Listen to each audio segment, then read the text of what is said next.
Yes. Are we in a recession or nah? That's what we finna answer today. On today. I wish I had a tambourine. First of all, look, y'all ain't seen me in so long. Look how long your girl's hair has gotten. Girl, it's getting length. It's giving health. It's giving natural. I even put a lip on for y'all. Okay. It's giving, it's the, what does it say in my shirt? So I'm doing like it's giving generational, it's the generational wealth for me. Okay. Can you hear my AC? Because it's going and I'm not finna turn it off because I had it off during my live before and I was sweating like a pig. So I was like, y'all just gonna have to hear the AC blow. But can you hear me loud and clear? I'm on the Instagrams. Hey over here. I'm also on the YouTubes and the Facebooks and all the other places I am. So I just want to make sure that you can hear me loud and clear. And then we finna talk. So I haven't done this in a while, gone live for all the peeps, but I wanted to come on and lean into you because today is recession day. So tag your friend, tag your mama, tag your cousins and them. I'm gonna try not to go too long so you can watch the replay in peace.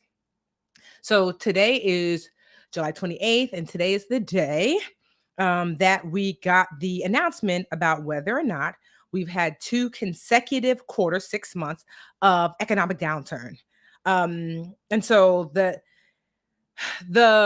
bare bones definition that we've been following of a recession is like the GDP has gone down for 2 months straight, two quarters straight, which is 6 months. And we got the news today that yes, we have indeed had 6 months straight of basically economic downturn, not in all sectors, but in many of the sectors that would indicate a recession, pending recession. But if I'm going to answer the first answer, honestly, are we in a recession? According to the federal government, they're like, no, sis, you tried it.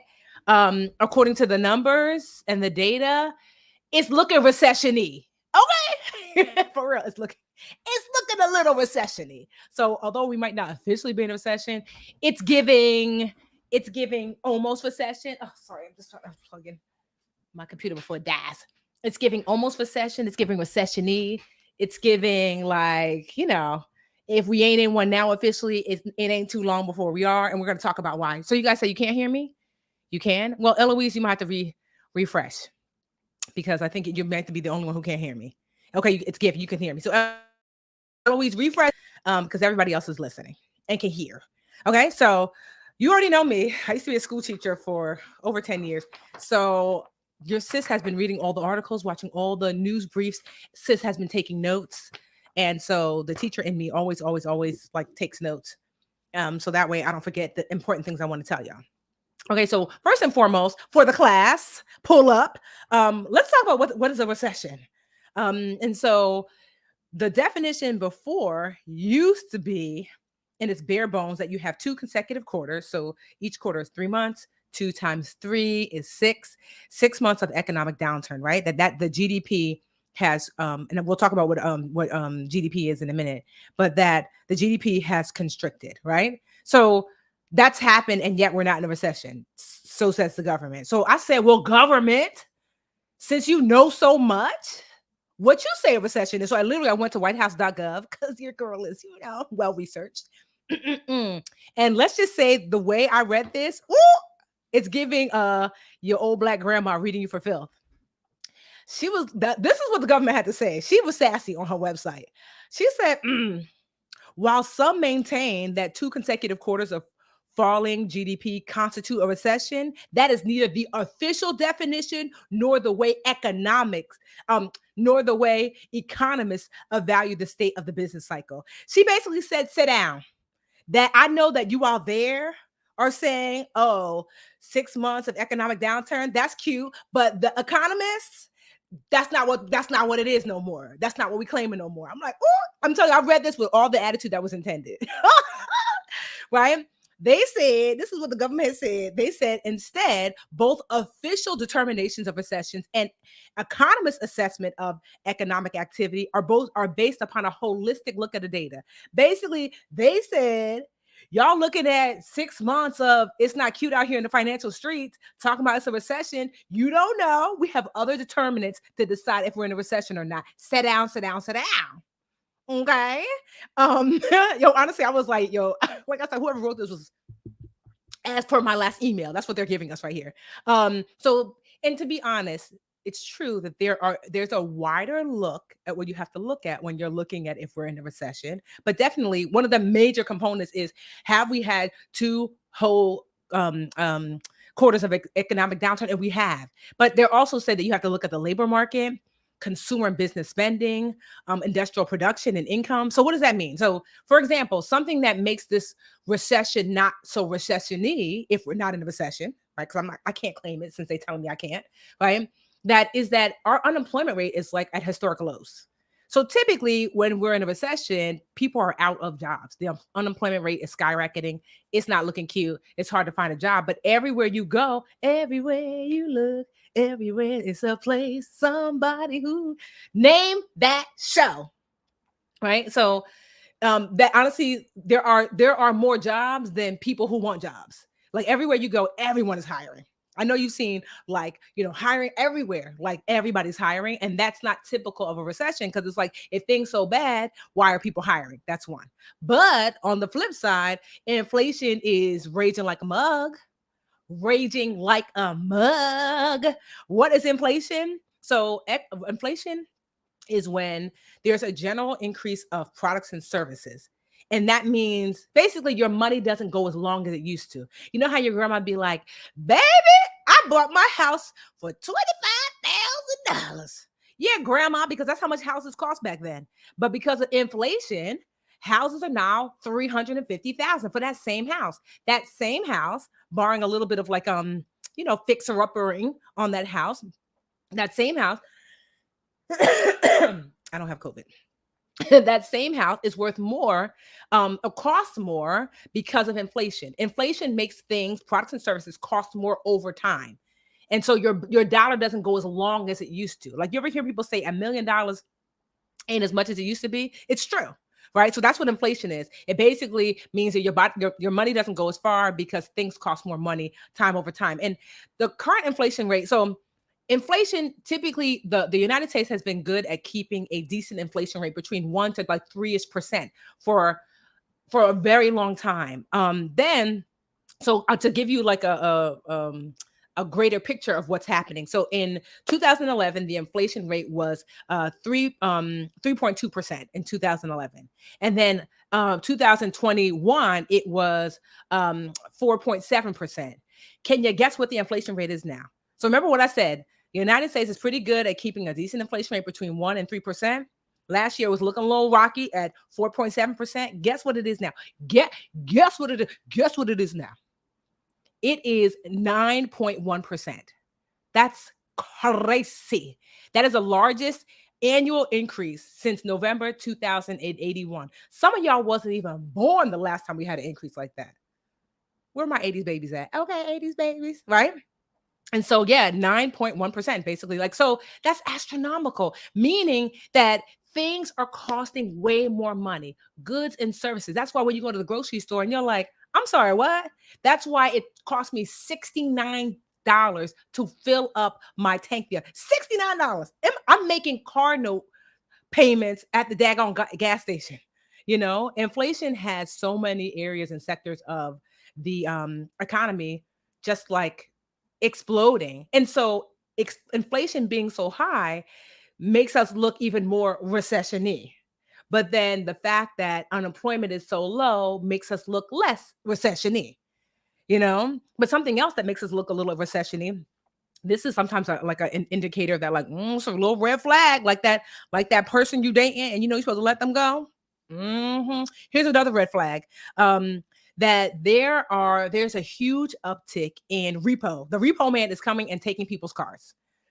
And it's not just that they're just taking regular people's cars. They're literally vehicle repossessions have doubled with what they call prime borrowers. That means people with good credit scores. So if you follow me for a long time, I've taught you so many ways to raise your credit score. So if you're a prime borrower, that means you have a solid credit score. And a credit score literally is your financial GPA. Basically, it's your grade point average that lets lenders know you are likely to pay back. So people who were likely to pay back ain't paying back. Okay, that's why it's feeling a little recession-y, but they don't want to claim that. Right. And so like that's a really that's a huge red flag that repos car repos have doubled, because it's like, uh-oh, something else that makes us look a little recession-y. I was reading this article where Target and Walmart are like, girl, let me tell you what's going on here. We are slashing prices. Why? Because the people are coming in here and only buying what they need. Y'all are going to Target and Walmart and getting your groceries and going. And why? Because you're like, I don't have enough for groceries and that cute dress, although I want it, and that TV, and that, like, I don't know, ottoman, and that bed sheet. No, you're going to get the necessity you're getting out. Now, the problem for Target and Walmart, when you go in there, get your necessities and get gone, is that the profit margin on those necessities, that's why they're like, oh, we bring you in here with, come get your groceries, girl. But then guess what? You go in there and you buy yourself a TV and all these other things where the profit margin is larger. So they lure you in with things that they don't normally make profit from. And then the hope is you stay, because you already know, you go to Target, let's be real. You go to Target, you get to perusing and you spend all your money. But guess what? The girls have not been spending. The girls have not been spending. And Target and Walmart have been trying to get rid of inventory just so they can get some money in the door. And so they're like, it's feeling recession-y, because prior to this, the girls were spending and the girls are not spending. That's a red flag for recession-y. Okay. What else? What else? Oh, so I told you I was going to tell you what the GDP is like. So I said 2 consecutive quarters of the GDP going down, down, down, constricting. Constricting just means less, right? And I mean, y'all know that. So a GDP is the value of goods and services that a country produces minus the how many people use up those goods and services. So it's basically production versus consumption. And so production and consumption appear to be down, which is feeling real recession-y. We gonna coin that name, recession-y. If you have not tagged your friend, tagged your mama, tagged your cousin in them, we're talking about are we in a recession or not? And the answer is, it's looking recession-y. But what does that mean? And definitely we're gonna go over what can you do to protect yourself. Okay.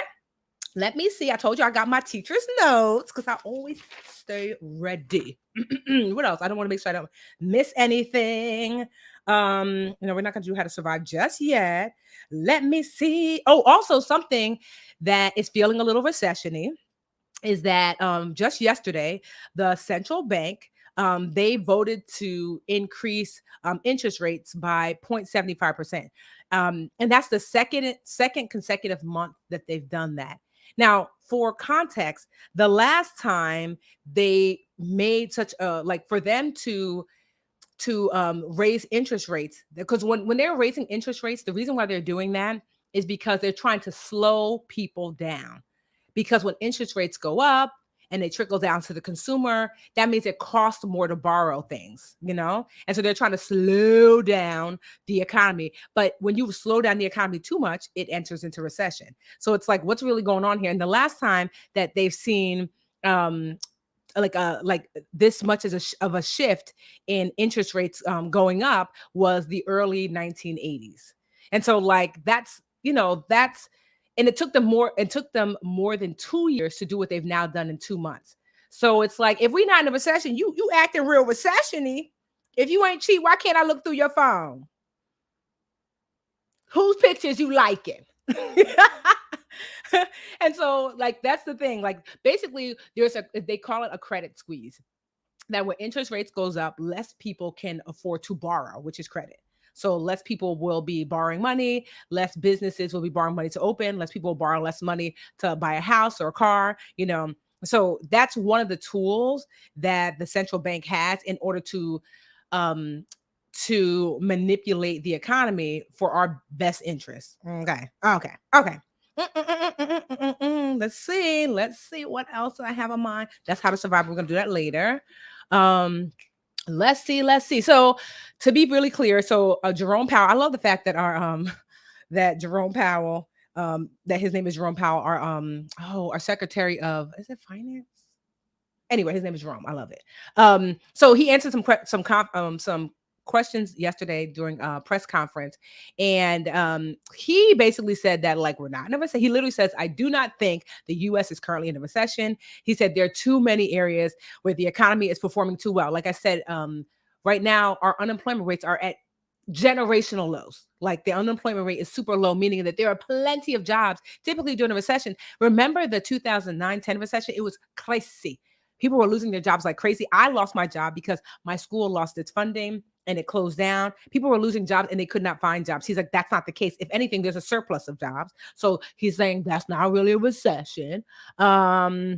Let me see. The last recession we had was in 2020. Remember, we had that real quick recession. It was a quick, cute recession in 2020 during the pandemic, right? And so it didn't, we saw that economic downturn, but we didn't feel it. Why didn't we feel that cute, small recession during the panorama? Why? We didn't feel it because one, we were stimulus to death, honey. We was getting money on money on money from stimulus checks, right? Also, they was telling the girls, you got a mortgage, you ain't got to pay it. It's a moratorium. There was moratoriums, okay? Two, they were also like, you got rent, you ain't got to pay it, okay? Like, let your landlord figure it out. Landlords were stressed. Also, they're like, you got federal student loans, sis, we still in a moratorium, right? So meaning that like we don't have to pay, I think it's till October. So student loans are still federal student loans still don't have to get paid back. So although we entered into that brief recession, then we didn't really get to feel that recession because we got money and we got so much help. They were pumping money into the economy. Now, what is your grandma saying? She said, if it don't come out in the rinse, it got to come out in the what? The wash. So what happens when you put too much? You ever hear? I used to hear this that like if you put a lot of salt in something, you put a little sugar to balance it out. But what happens when you put too much salt, too much sugar, too much salt? It's a mess.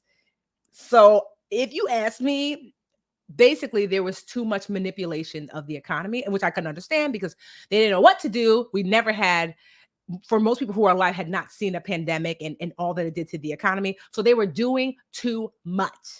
DTM, doing too much. So as a result, we didn't feel it, but we finna feel it now because it didn't come out in the wash, so it's coming out in the rinse, honey. This is the rinse. That's what's happening. Because here's the thing. I know that we all feel bad, like, oh, recession. The truth is recessions are a natural part of the economic cycle. The ebb and flow, the wave goes in and out. There's an economic cycle to things. Tag your friend, tag your cousin, because we spit in these gems. Okay, right? There's an economic cycle to things. So recessions happen typically between every, I would say, 10 to 15, 10 to 12 years or so. And the truth is, up until the 2020 recession, the United States went through the longest period of time with no recession. We had that recession in 2009-10 and went through this time with no recession. It was the longest period of time ever the United States economy had gone through without a recession. What does that mean? It means we was due, honey. We were due for one because it's part of a normal economic cycle. And so I want you to think of recessions like the great refresh, right? So think about, like, did you know that forest fires are not necessarily bad? The natural forest fires. Some of y'all be going to the forest and you want to do your gender reveal. This is a real story. And you want to pop off your pyrotechnics to say, I'm having a girl. And congratulations, we're happy for you. But then your pyrotechnics done spark something in the forest and then set a forest fire out. Not them fools. A real forest fire typically happens because there's some sort of like electrical storm, there's lightning, it hits a tree, the tree starts on like lights on fire and burns the forest to the ground.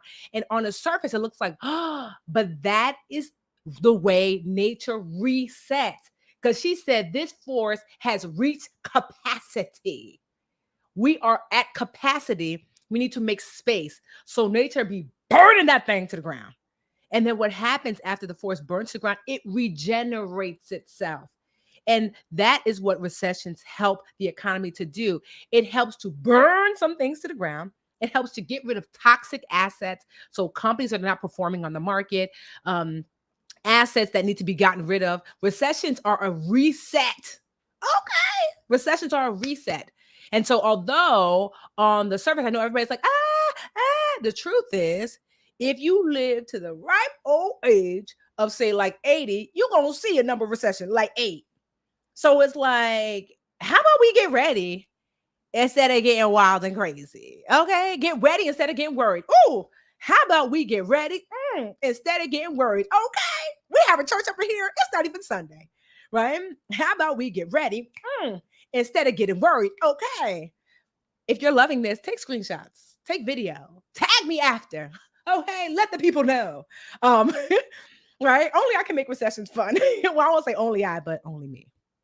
So just want to keep that for you to keep that in mind, that like it is a reset. And the thing is, if you look at like, I wasn't surprised, that the 2020 recession, when it came, I was surprised that it was ushered in by a pandemic, but I wasn't surprised that it was on its way. And even this one, because I knew we were due, because history shows 10, 12, 15 years or so, we're going to see it. It's going to happen.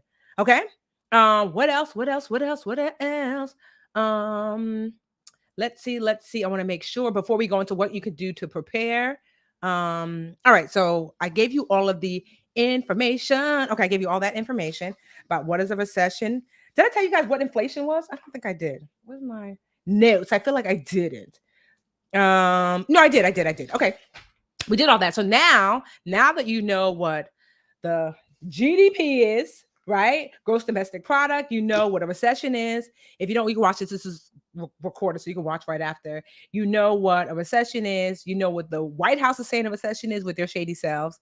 You know what GDP, inflation, all of that. Okay, you know all that. So want to make sure, Teacher Tiffany want to make sure all her notes was not in vain. Now let's talk about what can you do to survive and thrive through the recession. All right. So let me pull up my other notes, because I typed myself some notes too, because I've got the worst handwriting. And so I tend to like type myself notes. So I type myself some notes. Okay. So let's talk about first of all, let's talk about what not to do. Right. And then we're going to talk about what to prepare for. Don't do this. You ready? Okay. So 6 things not to do during the recession. Take your money out of your bank and hide it at home. Now, I know this sounds like, girl, who's doing that? You'd be surprised. Especially during the panorama 2020, people were really considering making a run on the bank and taking their money and hiding it at home. Don't do that. Don't do that. Like basically just in general panicking, right? Because remember, I told you, if you understand this is a part of a cycle, you know that we'll see our way out like we always do. Okay. 2, don't withdraw money from your retirement account if you have more than 10 years to retire. Now, here's the thing. My dad is in his 80s. And I was like, Daddy, I hope you're not heavily invested in the market because it's volatile. It's Showtime Synergy. Name that show. Showtime Synergy. Some of y'all too young. You don't know. But some of y'all grown and you know. Right? I'm like, it's Showtime Synergy. We're here now. So you don't need to be all invested in the market because you're using your money now. So if you're going to be retiring soon, then you might want to consider, before things get worse, before they get better, because they typically do, should I if I'm retiring soon, what should I do about that money? Because you might not see your money turn around before you enter into retirement. And so that's why you always want to be watching the market, especially when you are close to retirement, you have your 401k. But if you've got more than 10 years, leave your money, unless you're invested in something like, Blockbuster, and you're like, child, it's out the door. So basically leave your retirement account alone, leave that money alone, let it be invested uninterrupted. The best tool for growing wealth is time. Did you hear what I said? The best tool for growing wealth is time. The longer you are in the market, the more likely you are to get a good return. So leave your retirement account alone. Don't even look at it, matter of fact, because it's going to hurt your heart. Don't look at it. 3, please, for the love of God, do not co-sign. First of all, I say don't co-sign on a good day, not during the recession-y times. Please, child, not during the recession-y times. Don't co-sign, because when you co-sign for something, what you say is, I am equally as responsible for this debt as the person I'm co-signing for. Because let me tell you something. When someone comes to get you to co-sign, that means the person who's going to lend the money said, I don't trust you. I don't trust you. I don't trust you. Whether it's maybe sometimes it's not your fault, meaning that you I don't know, maybe you had like a health scare, maybe you had a baby or whatever. Either way, your credit and your financial history says, I don't trust you. Go get somebody we trust. So you gotta go come get big sis and be like, girl, you just co-sign. Basically, I know I'm buying this car, but now we buying this car. Don't do that. Not during recession times. Don't do that. Because if they don't pay, and especially if we hit recession hard for real and they don't pay, guess what? They're going to come looking for you. Plus, if you want to buy a car for your own, if you want to buy a home of your own, they're going to look and say, you already have a car. Oh, that's my sister's car. No, that's your car, co-sign. That's you too. Because if she don't pay, they're going to ask you to pay. So that means your money's going to be tied up. I don't know if I'm going to lend to you. Give your money, don't give your name. Your name is actually more valuable. Your reputation, your financial reputation is more valuable sometimes than the money you have in the bank. Shorty, what you think, right? So don't co-sign. What else should you not do during a recession? Get an adjustable rate mortgage. Child, first of all, you shouldn't be doing this anyway. Fixed rate people are happy right now. You got y'all think y'all cute because you got your little 2% interest rate for your mortgage, your little 3% interest rate, right? Stay there. Because those were historic lows. And so I'm like, of course, now my nose is wanting to run because it's daggone AC. You're not supposed to be sitting on the AC. So you wanna make sure that an adjustable rate interest looks like this. And I almost got this when I was 25 when I bought my house. It's like 3% for the first 5 years or 10 years, and then 30,000%, some crazy percent that it jumps up to. And in the beginning, it makes the house affordable. But at the end, child, if you're still there, if you have not sold the house, if you have not refinanced, one of my friends got out just like within a month of his balloon payment being due. Don't do that. Don't do that. Don't do that. If you don't know, if you're an adjustable rate, what's it call it? Like if you're an adjustable rate loan, like call your provider. Okay. Don't take on new debt if you can avoid it, because right now owing more money is going to make it harder. So you don't want to owe any more money. Yeah, don't take on new debt, not during recession times. Normally you might say, okay, like now I will say if you're trying to purchase a home and you can get a decent mortgage, a decent interest rate. Let's just say you're signed up with NACA, which is this really great nonprofit that helps you lock in lower interest rates than the market. So I know a friend who's doing NACA, and instead of whatever 5% or 6% interest rate they're trying to give y'all now, that NACA is giving him a 3.5% interest rate. That's good. Okay, lock that in. But for debt in general, like swiping that card, leave Amazon alone, child.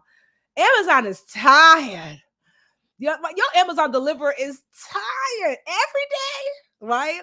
Leave that credit card alone. The credit card was like, we don't got to come out every day. It's okay to use your debit card. It's okay to use cash, right? So you don't want to go further into debt, because having more bills during recession times is not the wave.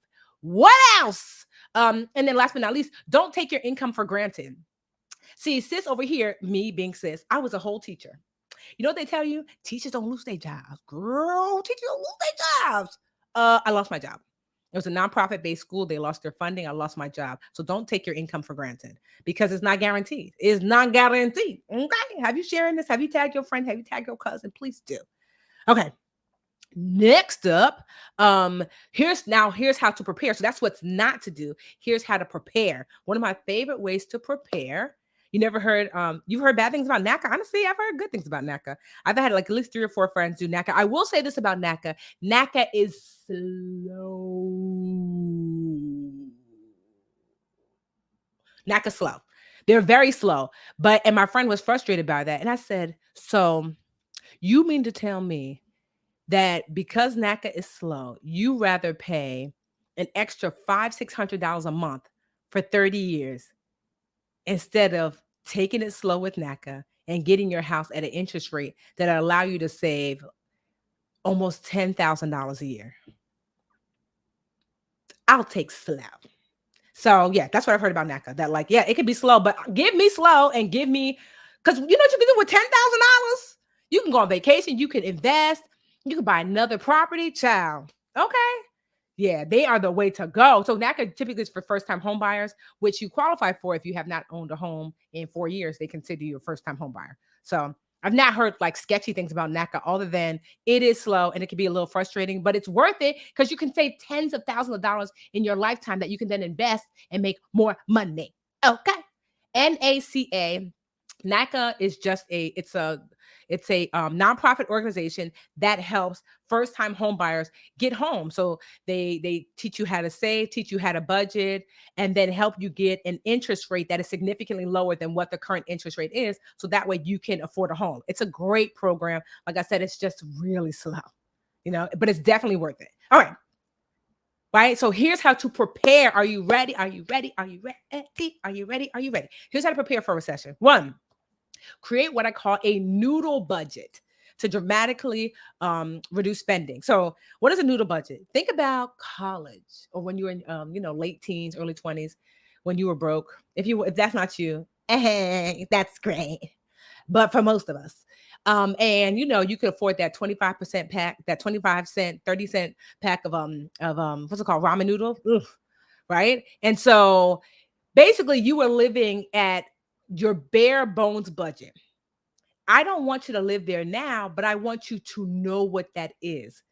When I lost my house when I was 25, no, I bought it at 25, I lost it at like 29, right? Due to foreclosure because the recession hit, right? When I lost my house, do you know I still have my cable on? Why, sis? Why are you paying an extra $100 a month and you losing this house? I could have cut the cable out and then stack that money. So when I lost the house, I would have had money to get an apartment. As it is, I kept my bills the same level despite being in financial hardship. And I could have probably had enough to get me an apartment. Instead, I didn't. I had to move back home with my parents, who are Nigerian and still treated me like I was 5 years old, talking about the curfew is still midnight. I don't care if you're 29. It was fun times. Love you, mommy. Love you, daddy. Right? And so, but if had I known what I know now, which is knowing what my noodle budget is, my regular budget is where you're living now. So let's just say your regular budget is $4,000 a month. Great. Your noodle budget is going to be if I say, oh, I can retype my own locks, I can do my own nails. I don't get my nails done, but I could, whatever it is. So maybe I can cut down my life if I just do the essentials by say like $500. So instead of $4,000 a month, my life can cost me $3,500. That's your noodle budget. And when economic hard times hit, you lose your job, things get too rough, you drop down and get your noodle on, girl. Drop down and get your noodle on, girl. Drop down and get your noodle on. You drop down and get your noodle on. So everyone should know at any moment in time what their noodle budget is. And they're like, lost my job, noodle budget starts tomorrow. Okay? Okay. Also, something else to consider about how to prepare for a recession. This is number 2. So number 1, noodle budget. Number 2, call your service providers, right? Call your service providers and ask for assistance. Now, here's the thing. You don't even have to, if you think to yourself, the industry, the job I'm in, I don't know, last time during the last recession, they let go of people. I would call my service providers now and just say, I'm okay right now, but if I wasn't, what y'all got?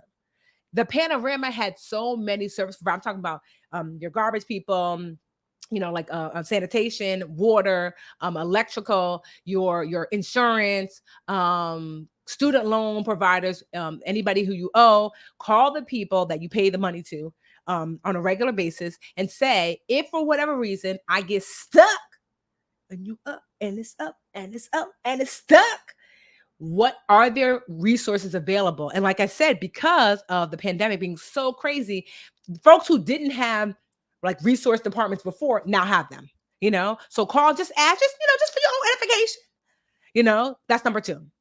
Number 3 of 10 things to do now to prepare for recession: reduce your debt payments. If you're fortunate that you can pay down your debt more aggressively now, do so. So that way, if recession really does hit hard and things get tight, then your monthly payments are less because you owe less. And so your debt payments are less. So if you're capable of like leaning into your debt payments and paying them down more aggressively, do that. Do that. That's number 3. Numero 4 in Espanol, right? I like to create a worst case scenario contingency plan. So when I lost my house when I was 29, I called my sister. I have 4 sisters, but I called the oldest, Karen, because she's like mama number 2. I was like, what I finna do, girl, if I lose this job? And she was like, And I was like, no, for real. What am I going to do if I lose this job? She had her apartment. I thought she was going to say, you can come stay with me. She didn't say that. She said, you could always move back home with mommy and daddy. I was like, I thought you were going to say that. And so that was kind of like my contingency plan. That's like maybe not yours because maybe your parents don't live close. Maybe your parents ask you for help. That's fine. Maybe it's your best friend's couch. Maybe it's at one point, my contingency plan is I rented a room for like 3 years. Like I just came home. Some of y'all don't know what that means. And it shows. So I was rented a room for like 3 years because that last recession, well, the recession before last, that 2009-10 recession kicked me around. So I rented a room for like 3 years before, like for me to get on my feet. But knowing what that plan is, whether you write it down or in your head, like this is what I would do if I lost my job. This is what I do if I couldn't afford, my basic bills and things. So consider that, like creating a noodle budget, creating your worst case scenario plan. It's not that you're going to live that, but when things happen and you find out that you've lost your income, whatever, it allows you to say, okay, it's the fire drill. We've been practicing for this fire all this time.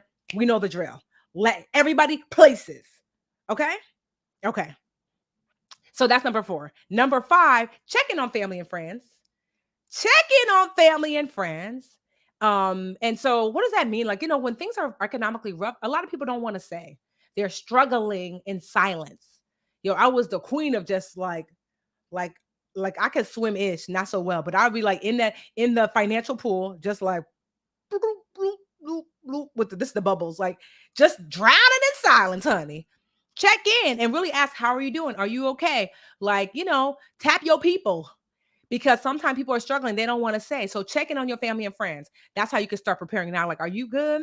Your job looking stable? Well, you can always stay with me. I'll always leave that door open. You can always stay with me if things happen. Don't you suffer alone. I tell that to my people all the time. Don't you suffer in silence. You could always stay. When I got that extra room, girl, you can sleep on this air mattress. Okay? Okay, that's number 5. Number 6 of how to prepare for recession. Prepare to invest. So not everybody is going to get the 1-2 punch during a recession. There are some people who are financially stable. And so it is an opportunity to lean in and buy companies that are buy assets that are on sale. So what it's on sale asset? There's likely stocks. These are good, solid companies that are on sale because the overall economy is down, but it's still a good company, right? So buying assets that are on sale. Homes. So there might be some, we don't know yet, but the last major recession resulted in, but that was all about the home buying, the home bubble, that the housing bubble popped and we all lost our home. So many of us, like me, but still, it doesn't mean that, it bears to reason that if the repo car reproductions are up, like I said before, then it bears to reason that potentially this could lead into people not being able to also afford their mortgage. Okay. And so you might be able to buy properties that are on sale, a great house, but someone unfortunately lost it. Someone purchased my property. The house I live in now was a foreclosure. That's the cycle of life. And I bought it for half off. When I purchased it, the house, I got it for $180, and the house at the time was worth about $350, $360. And now through renovations and then just like the house going up in value is worth about $450. So sis has come up. Okay. So prepare to invest for those who are ready. So preparing to invest means start to stockpile your cash. Okay. I'm ready. Child, I'm ready. Okay. Because the last recession caught me not ready. It snuck me. You know what I mean? It just hit me. Boop. Oh, that's what we're doing. Okay. All right. I'm ready this time. See if you're going to sneak me now. It's not. I'm ready. 7, build up your skill set. You know how to do one thing, learn how to do 2. You know how to do 2 things, learn how to do 3. I call this illustrate your Oprah. If Oprah came to me and said, Tiffany, you got 24 hours to get together, you and 3 people, and to get together $250,000 for me to come and sit with you, share your business on my social, give you all my contacts. Say, what? We would get that 250 together so fast in a minute. Right? Why? Because the value of Oprah co-signing and sharing our business with the world or whatever, it's worth more than the 250, right? Because her value is undeniably illustrated. So I call it illustrate your Oprah. And when you build up your skill sets, that's what you get to do. You get to illustrate your Oprah, And so that is like, you want to show like, I bring so much value to the table. I'm undeniable. That's what I've been doing for the last 15 years. I've been doing the Budgetnista like 14, 15 years now. And in the beginning, Sis used to get paid $500 to do speaking engagement. No, actually, I couldn't even get people to pay me to do speaking engagements. I was trying to do for free, and they were like, "We good." Ain't that so shady? Now my keynote is currently, it was 50,000 a month ago, but too many people said yes. Now it's $65,000 for a keynote from moi. And you might be like, what? But the people be paying. The people be paying. They be paying. I know, right? Why? Because sis been illustrating her Oprah for many, many moons. Okay? Don't be fooled by the smooth skin. I'm 42. Right? So I've been illustrating my Oprah for like 15 years straight. And so when I say the course going up, yesterday's price is not today's price, because my skill sets are up. Some people say, I ain't got it. I'm like, that's all right. But the people who got us said, we want it. And I was like, it'll be 65K. Okay. So yes, that's one of the things you want to do. You want to illustrate your Oprah and build up your skill set. Okay. Next on the docket, number 8, assess your current job and prepare for income to be reduced or eliminated. Right. So depending, like if you're a nurse, sis, you are good. If you're a nurse, let's be real. You can go to work today drunk, talking about, I don't even want to be here. And they'll be like, you know what? Go home and sober up and come on back later. Okay. Why? Girl, not with the vid still out here. They ain't getting rid of nurses. Girl, they ain't getting rid of nurses. You can come in any kind of way. Okay. So, if you look at like where you work, like, right, there's a lot of tech jobs that are being eliminated. So you might tell yourself, okay, I'm not gonna, like knowing that, like, the Zuckerberg, I done heard him, Zuckerberger, as Lil Boosie calls him, Mr. Zuckerberger, is talking about, I think he was supposed to hire like 10,000 new engineers. He's only talking about doing maybe like 7,000, and also letting people know you could go. If you don't want to put this work in, you could go. Zuck is talking real reckless over there at Facebook. Keep it cute, Zuck. I'm just saying this is what the people are saying. So, you can take a look around and say, is my job likely to be reduced or eliminated? Let me prepare. Right? Number 9 of the 10 things to prepare for the recession is halt big spending. Don't go out and buying all these expensive things unless you got it. Do you have 3 to 6 months or more? Like I have a year's worth of my, because the last recession did a number on me. I'm ready. I have a year's worth of savings for a year's worth of my expenses saved. So that way, if something happens, y'all don't like Budgetnisa no more, you say kick rocks. I'm like, all right, I'm gonna kick rocks, but I'm gonna be all right. Right. So I've got a year's worth. I also have multiple streams of income, so, unless you are really solid and you're like, okay, like for example, recently I splurged. Me and my sister's about to go see Usher at his residency. And I said, it's on me, sisters. So the 5 of us are going to be in the front row, jamming to Usher. Okay. And so that's big spending. But I looked at my financial landscape and said, guess what? Tiffany got a budget. Guess what? Tiffany got a year's worth of savings. Guess what? I invest heavily. I live off of, ideally, you want to live off of like less than 80% of your income.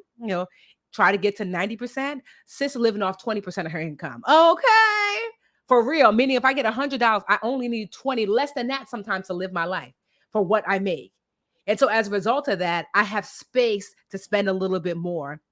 So you have to look at your own financial, like, ecosystem and see like, are you able to if you're going to do big spending, does it make sense? But sis, guess what? Sis is debt free like a 6-year-old. When I say debt free, I'm not talking about, people say, oh, I'm debt free. Oh, but I got my student loans and I got my house, of course. No. I have 2 homes, the one I live in and my other rental property. There's no mortgage. I've got a core. There's no core note. I do not keep credit card debt past 1 month. Sis pays it all off. And I share this because this is some of the things I've been trying to teach y'all for the last 15 years. And I'm going to get into how I'm going to help you through the recession. But no, for real, that so I started off preschool teacher making $39,000 a year about 15 years ago. And I worked my way toward this. I was struggling. And the recession, the 2009-10 recession knocked me down. And I said, never again. And I started to build myself up and then teach y'all alongside of me. And some of y'all been running right beside me. And some of y'all was like, next time. I'm hoping that we're going to change that. No more next time. We're here now. Right? So that's 9. Halt big spending if you really can't afford it. Last but not least, educate yourself on educate yourself. Knowledge is power. right? So if you're wanting to invest, like educate yourself before you jump into the market and you're listening to all this random advice. If you're wanting to purchase a home, educate yourself on that. Like take these classes now. There are free home buyer classes. There are so many people who teach awesome investment classes. So educate yourself. Okay. And so speaking of educate yourself, you see who that is? I like to call her sis. That's sis right here. Get good with money. You see that little gold circle? That little gold circle means it was a New York Times bestseller, 8 weeks on the list. Okay. Number one personal finance book of 2021. Well, number one new. So a bunch of personal finance books came out in 2021 and mine outsold them all. Them all. I've sold like 160,000 copies in 1 year. Like to give you some context, about a million new books come out a year. And of those million new books that come out, so many books come out, only 80 or so, is it a million new books? Maybe 100,000 new books. Either way, only 80 sell over 100,000 copies. And so this has done that. And look who's on the cover, chocolatey me. One time a lady was like, "Ooh, Tiffany, why your cover looks so light skinned?" And I was like, "Does it?" And I realized it's not the cover, because look, chocolate. Girl, we the same. The truth is, the reason why it looks like this is that the poster printed light skin. So don't mind the poster. That's light skin Tiffany, but my cover, don't blame me, girl. I love my chocolate skin. Please.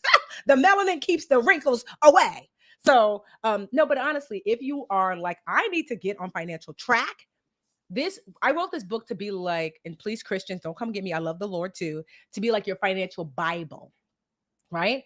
To help you step by step to be like, because what the thing that I aspire to was not financial freedom as much as it is financial wholeness. And so financial wholeness is this. Financial wholeness is when you achieve these 10 components of your financial life. And that is literally in the book, like this is 10 simple steps to financial wholeness. So I'm going to tell you financial wholeness, your budget, savings, debt, credit, learning to earn. That's the first 5 steps of financial wholeness. Next 5, investing for both wealth and retirement, insurance, because insurance is there to protect your assets. You are growing wealth and growing money. You got to protect that money. Insurance, growing your net worth, your financial team, and estate planning. These are the 10 steps of financial wholeness. If you master these 10 steps, you could do it making 40,000, making 400,000, making 4 million. If you master these steps, you gonna be all right. Hey, you gonna be all right. You're gonna be all right. That's what I wanted. Like, it'd be great if you can retire and have $1 million, but the truth is, most people are not gonna do that. But I do want to provide a way that we can be all right. And that's why I wrote Get Good with Money. It walks you step by step. All my silliness and foolishness and craziness is in here, along with step-by-step guidance. The stuff that is not my expertise, I pulled in like my estate planning attorney who did my will, my trust. And that's who like I tap into for the estate planning chapter. And I say, Tony is tapping in with me here. She's a sister that knows her stuff. Let's go over what she's telling us to do. Same thing, my personal certified financial planner, Anjali, when it came to the investment side. So certainly I know how to invest, but Anjali got me investing. I said, Anjali, come on over here. So if you're interested in purchasing, you can go to getgoodwithmoney.com, getgoodwithmoney.com. Of course, I don't have it here. I don't have it. Oh, yes, there it is. You can go to getgoodwithmoney.com. Someone type that in the comments for me, for your girl. Getgoodwithmoney.com. Getgoodwithmoney.com. Did I say this live wasn't going to be long? Look at me just cutting up. Getgoodwithmoney.com. Okay, so you can get getgoodwithmoney.com. But if you are like so many people who need hand-holding, oh, I should have had it. I'm just so unprepared today. I don't know, maybe I'll write it on this. I have an online school called the Live Richer Academy. Maybe you've heard of it. We've had, over the last 6 years, I want to say that we've had over 100,000 students in the last 6 years, which is amazing. I'm almost positive that over 100,000 students at Live Richer Academy. And so if you're someone who is like, okay, I want to get the book, I'm going to get the book, but I really need some hand-holding. So the Live Richer Academy is the hand-holding version of Get Good with Money. We have the instructors inside the Live Richer Academy, not just me, all these amazing instructors. We're actually revamping. I'm excited. We're literally taking directly from the book each of the 10 steps of financial wholeness and walking you through step by step with many of the very like my budget needs to, I call them my boosters, my experts from the book, teaching what they taught here, teaching it in Literature Academy. We are, like, honestly, Literature Academy is something that I'm just really proud of, because like I said, we have had over 100,000 students come in. We have helped them with everything from starting a business, from getting on financial tracks, staying on, fixing their credit. I mean, it's been awesome. So if you want to join the Literature Academy, please type this into the comments from, where is it? Join. I'm gonna type this right. Write this here. Join LRA.com. Can y'all see that on the Instagrams? Is that backwards? Join. My handwriting is terrible. Look at that M. Join. Can you believe I used to talk preschool? How I used to talk preschool, and this is how I write. Anyway, join LRA.com. You see that? You see that? Join LRA.com. You see that? Join LRA.com. Join us. Because low key, the price is going up, because we've kept the price super low for years. But the truth is, with inflation, it doesn't just affect the consumer, it also affects businesses. So it costs us more to do business. So it's not gonna go up dramatically, but it's going up a little bit. But you ain't heard it from me, but we grandfather people in.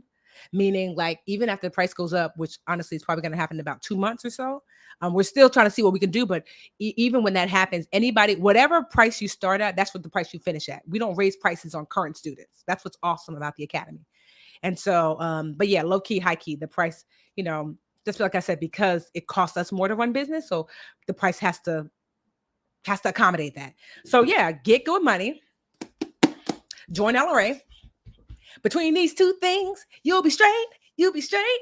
And if anybody in here a mentee, some of y'all don't know what that means. So I started a Patreon program called mymentortiffany.com. And so this is just for people who have businesses. So we don't talk about personal finance there, because I do that at the Literature Academy. And so sometimes people join Patreon. They're like, we ain't talking about money. I'm like, sis, I said clearly, if you want to start a business, if you have a business, if you want to do better in business, this is what this is, sis. I have the Literature Academy, sis. That's what we talk money. But I recently, I would say like 3 months ago, I launched the mentorship program, because I have like 10 to 12 mentees that I talk to regularly on the phone. Matter of fact, Deja, I got to call you. And Julie, I got to call you too, sis. These are some of my mentees. So I spoke to 2 yesterday, 2 the day before. And so, like, I speak to them regularly. But when I wanted to, so many people ask me, especially young women, especially just women in general, especially women of color, especially Black women. I wanted to create a safe space for me to pour in my 15 years of experience, just a little bit about my resume. I've made over $30 million in business in the last like 14, 15 years. 30 million. Now that's gross, obviously, because if I had $30 million right now, you wouldn't see me. My representative would show up. But still, $30 million in business. That's nothing to sneeze at, because less than 2% of women-owned businesses ever make over $1 million. I have a New York Times bestseller, which also, that doesn't happen very often, especially with a Black face on the cover. Let's be real. I also have an award-winning podcast called Brown Ambition. We won this Webby Award this year alongside Meg Thee Stallion, all these other big people. Brown Ambition is the jam. You can listen wherever podcasts are broadcasted. What else? I was the first Black woman on the cover of Money magazine. Girl, it was giving too. Google it. I'm wearing white, and you already know, when you have chocolate skin with white, it was giving. The cover was giving, if I do say so myself. And I do say so myself. I was an NAACP award nominee. I lost to Tabitha Brown. Why they put me up against Auntie Tab? I mean, I voted for Tab, because that's my fave. But either way, I was nominated. That's what matters. What else? I don't even know. There's so many things. Yeah. So if you want to join the mentorship program, and like, what I love about the mentorship program is, honestly, I do it for the joy of it. It's $10 a month, so I everything I do, like the academy right now, I want to say is like, $29.99. So $30 a month. Sorry, let me just plug this in. It's like $30 a month. So I really try to keep prices accessible. I know back in the day, I couldn't afford $10 a month when I was really struggling, and I understand that. But I still try to keep prices, because I know, and no shade to anybody, you're allowed to choose whatever prices you want, but for me, I try to keep my prices accessible, so it's enough to run a successful business, but to be accessible to as many people as possible. So mentoring is $10 a month. The academy is $30 a month. You can't beat it. And then I don't get to choose the cost of the book. Like, if you go to getgoodwithmoney.com, you can choose where you want to purchase it from. I always choose a women-owned or person of color-owned local bookstore that I showcase on the top of getgoodwithmoney.com. So you can buy a book from like, a bookstore that, could use a little extra oomph, but all the other places, Amazon and Barnes and Nobles, Target, but they're all listed there too. But I always showcase a Black-owned bookstore, or women-owned bookstore, or person of color-owned bookstore at the top of the site, because we all we get. Yeah. So I see somebody like mentoring. Yes, $10 a month. But the good thing about mentoring is $10 a month. But I put a discount where if you get mentoring at mymentortiffany.com. Did I even put that up here? I don't think so. I forgot to. That's fine. Oh, there it is. Look, I'll put it up here. If you get mentoring at mymentortiffany.com, if you pay for the year, you get 15% off. So $10 times 12 months is what? $120 if you pay monthly. But if you pay for the year, it's $102. So you get 15% off, which, us sis is trying to save. So that's always a good thing. And so for mentoring, what it looks like is, one, I do a mentor live session a month. Every Thursday, I drop something called Thoughtful Thursday. What's a good thing if you become a mentee now, you get everything that was already there. Every Thursday, I drop something like something thoughtful. Like I drop my media kit, which is $1,000, the value, because that's how much, if you're going to pay a PR agency to create a good media kit, you're looking at $1,000 plus. But my media kit, I ain't gonna lie, is beautiful. And then I even give you the tool that I use to make it for free. So you can copy-ish my media kit, like the layout, if you have a business. Like I said, mentoring is for business owners, not personal finance. You copy the layout and then make it for free yourself. Girl, why pay $1,000? So if you just did that, you made your money back with the $10 a month. Okay. Also, at the mentorship, we're actually, if you're a mentee, let me know in the comments. But in the mentorship program, we're doing networking with each other. There's like 1,600 mentees, which is pretty awesome in the mentorship program. And so we are figuring out, what does it look like to network with each other? Because I want you, if you're my mentee, to not just look to me. There are amazing women in the mentorship program. You should get to know each other. And mentees, I didn't even tell you this yet, but I have a lot of like business travel coming up. And mentees, if I'm coming to your city, because mentees, they have a special like bat line phone where I text them to let them know stuff. I'm gonna be texting y'all to be like, if you are in ... I'm not gonna say where, because y'all not gonna roll up on me. But mentees, I'll let you know so we can hang out and I'll treat y'all to dinner. That's what happens when you're a mentee. Honestly, like I said, I really like the mentorship program. I get to do it for the love. So it's really fun. So yeah, my mentor Tiffany.com. What else? So yeah, get good with money, mymentortiffany.com, and Live Richer Academy at Join LRA. Honestly, to me, between Get Good with Money and Join LRA, we will help to see you through any economic struggle. Like we just have so many tools and resources. And these are the tools and resources that took me from renting a room, making the $39,000 a year, losing that, to, quite honestly, where I am now. Like everyone's not going to be a millionaire. If I'm being honest, I am a millionaire. Everyone's not going to be a millionaire, but I can assure you, we can get you to financial wholeness, where you have a solid financial foundation in these 10 core financial, I don't even know, not topics, 10 core financial.